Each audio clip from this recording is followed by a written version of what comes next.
40 years ago, a young boy who went to the pool would simply vanish, and no one seems to know what happened to him. But before we get started, welcome to True Crime with Maneater. If you love all things true crime, including missing person cases, cold cases, and just so strange happenings in the world, you've come to the right place. If you'd like to support the channel, and you know I'd appreciate it, be sure to subscribe and turn on alerts so you never miss a video upload. Let's get started.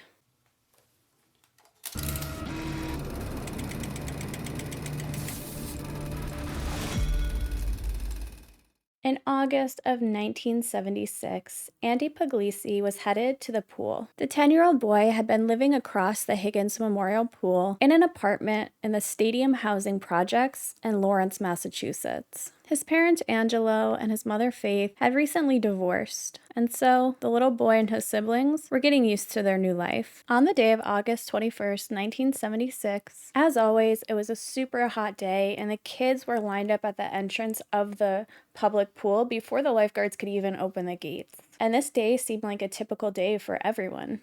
I mean, it was pretty common for all the neighborhood kids to head to the public pool. They would all spend their day there until they got hungry and they'd walk back. And remember, this is in the 70s, so letting your kids walk themselves to the public pool and then come back home when they're ready, to eat dinner or have some lunch and then head back was a very common occurrence. Unfortunately, what many people didn't know about that day in particular, there were at least 5 known pedophiles at the pool that day. On that day, Andy met his friend Melanie Perkins, and they would meet, and as usual, they spent the entire day just playing there. Around 2 p.m., his friend was tired and hungry, and she decided to go home. And although she usually walked by herself to her mother's apartment, which was about 200 yards away, on that day she felt that something was off. And she couldn't describe it, but it did make her afraid to walk home alone. And since Andy wasn't ready to leave the pool yet, her 11-year-old brother, Jeff, walked her home. And the last time she saw her friend was when Andy was sitting by the pool in his green swim trunks, talking with friends. At around 3 or 3:30 that day, Andy did call home, and one of his brothers answered the phone. Of course, Andy didn't say there were any issues or anything like that. He simply checked in and then went back to doing, stuff at the pool, swimming, hanging out with his friends, whatever it was he was doing that day. Unfortunately, the last known sighting of Andy was around 5:45 p.m. that day, when a lifeguard saw him walking around the pool. Andy never returned home that day, and at first his mother didn't, worry too much. She didn't call the police right away. Again, it was very different in the 70s. As per now, it's, you immediately contact the police, Amber Alerts are set out. It was not like that in the 70s. When a detective finally was assigned to the case and arrived to the family home, I think it was like 3 in the morning or sometime around there, initially they thought perhaps Andy had run away. His parents had recently just divorced. Perhaps he was just feeling like he couldn't make a decision between the two, and so he got fed up and perhaps he ran away. Unfortunately, it appeared that was not the case.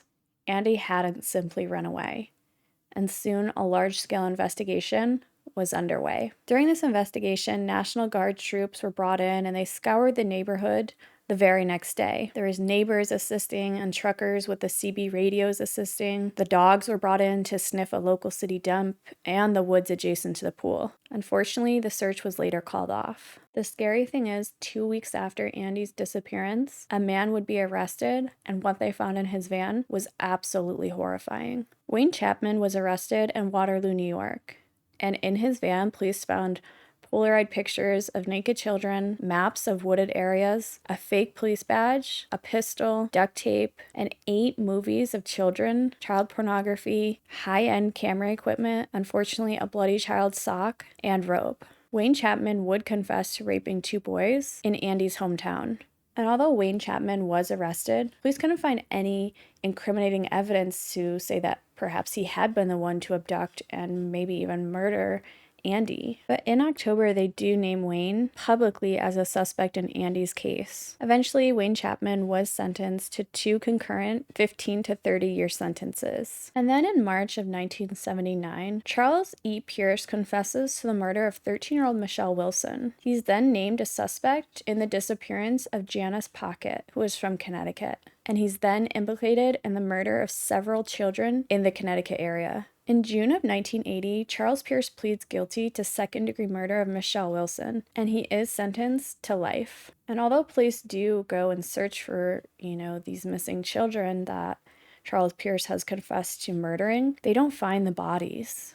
And Charles would tell police that he's responsible for 15 to 20 child murders since 1954. And then in 1982, they do open the investigation again into Andy's disappearance, but this time by bringing in a psychic. And then in 1988, it appears that Charles would write a letter where he confesses to the murder of a Lawrence, Massachusetts boy. In December of 1991, Wayne Chapman would petition the court to be released from his civil commitment as a sexually dangerous person. And 2 psychologists would testify that he is no longer, quote, sexually dangerous. And a judge would agree to this. So he is released from his civil commitment at the Bridgewater Treatment Center for the Sexually Dangerous and is transferred to a state prison to serve the remainder of his criminal sentence. But it appears there was another child rapist, Nathaniel Barr Jonah, who went by, I guess, David Brown.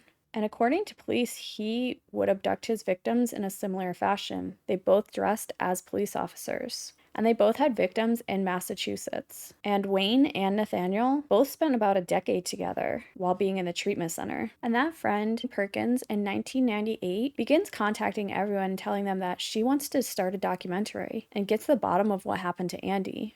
At that time, she does interview the Lawrence detectives, and they identify a neighbor known as Gary as another suspect in Andy's abduction. But during this time, she does discover a letter in the Lawrence police file that claims a prison inmate confessed to the murder of a Lawrence boy, and that inmate was Charles E. Pierce. Charles Pierce does die of prostate cancer in February of 1999, and Melanie travels to Providence, Rhode Island with Massachusetts State Police to review some of Chapman's property from his 1977 arrests. Specifically, they went to look for that sock that had the blood stain, and it appears that Andy's mother did identify the sock as belonging to her family. In April of 1999, based on a deathbed confession from Charles Pierce, the police do bring cadaver dogs out to a site in North Lawrence, and that's where he claimed to have buried 2 children, a boy and a girl, together in a vacant lot. He would say that the girl was 7-year-old Janice Pocket, who vanished from Connecticut in 1973, but the dogs didn't react. Later on the same day, police brought the cadaver dogs to a wooded area adjacent to the pool, and both dogs reacted. Charles Pierce was not in prison when Andy disappeared.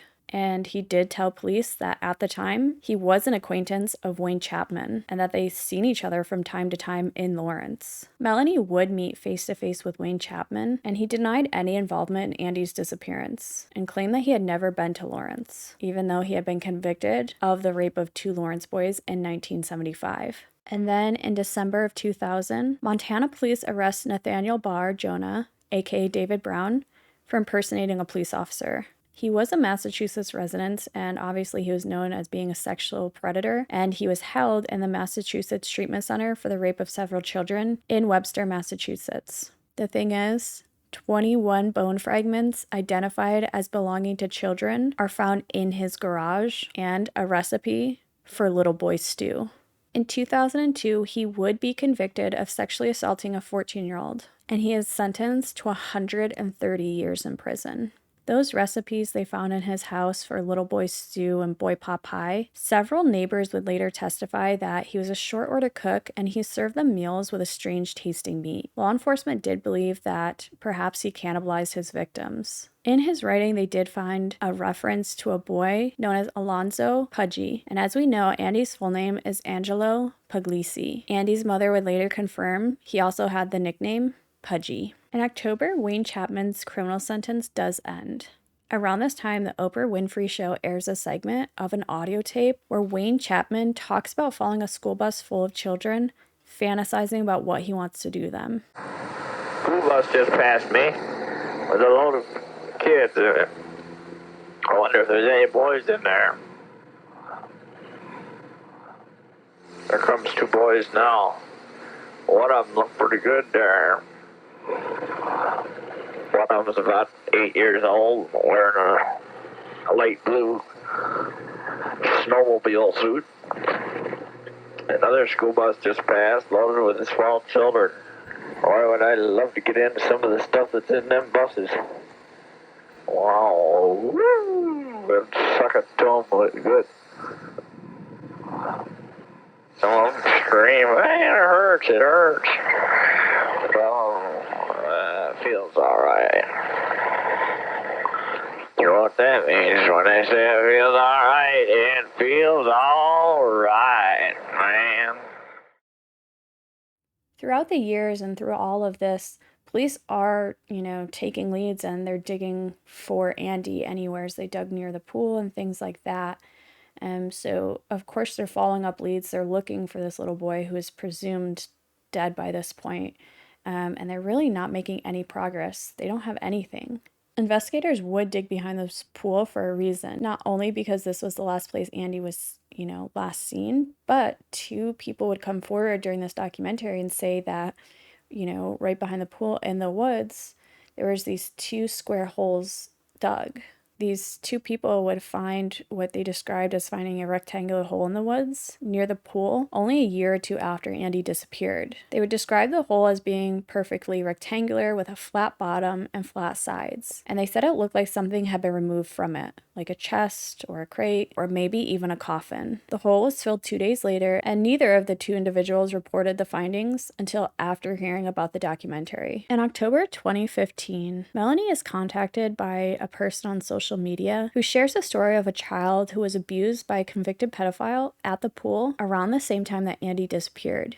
So Melanie dived in and she begins to research the case and finds evidence that this person was an 18-year-old man at that time, was arrested 2 weeks after Andy disappeared. He was convicted of raping two children who he often abused in several pool locker rooms while other men watched.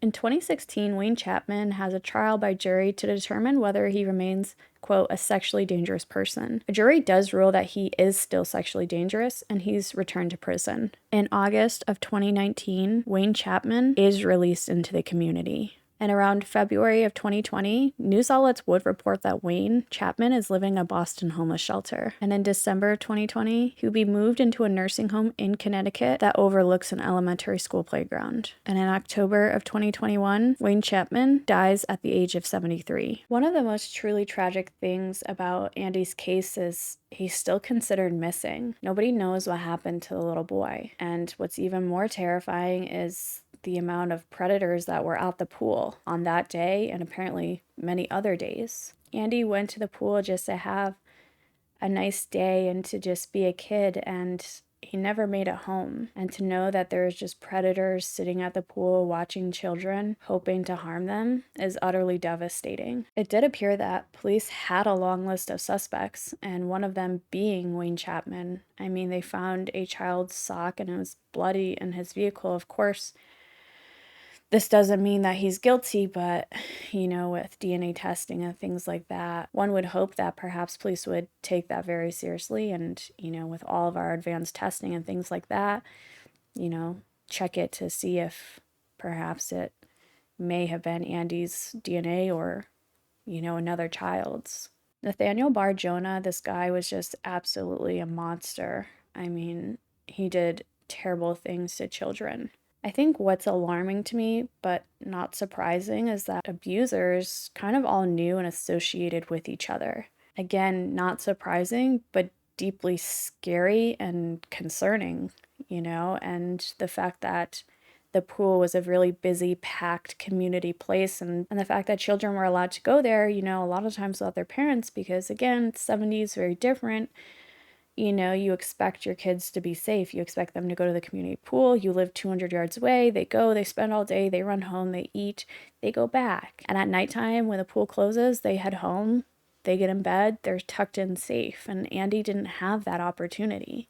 I also think the two witnesses that came forward to say that they found the hole, a year or two after Andy's disappearance, again, we have to take it with a grain of salt, but apparently cadaver dogs hit in that area, and so a hole being dug and perhaps a body being moved or something, that's something that police obviously should have taken very serious. That's concerning. I do question the likelihood of a predator taking a child from the pool, perhaps murdering them, and then in the woods, adjacent to the pool, digging a hole, putting the body in, and then, a year or two later going back and removing the body because they're worried about it being dug up. Of course, completely plausible. It can happen. It has happened. But if they were to murder a child, I don't know how closely they would want to put the child back to where they took them from. For me, it just, I don't know, something doesn't sit right about that.